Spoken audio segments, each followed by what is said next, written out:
সরাসরি বৈদেশিক বিনিয়োগে চ্যালেঞ্জ রয়েছে উল্লেখ করে বাণিজ্য উপদেষ্টা শেখ বশিরউদ্দিন বলেছেন, কিছু পেতে হলে কিছু দিতে হয়, কিন্তু এর জন্য দেশ এখনো প্রস্তুত নয়, কারণ আমাদের শিল্পে উচ্চ শুল্ক মূল্য রয়েছে।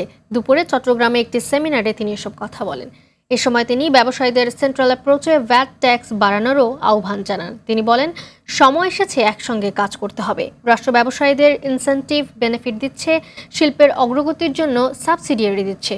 অনুষ্ঠানে বাণিজ্য সচিব মোহাম্মদ সালিম উদ্দিন, এনবিআর এর চেয়ারম্যান মোহাম্মদ আব্দুর রহমান খান সহ সংশ্লিষ্টরা উপস্থিত ছিলেন।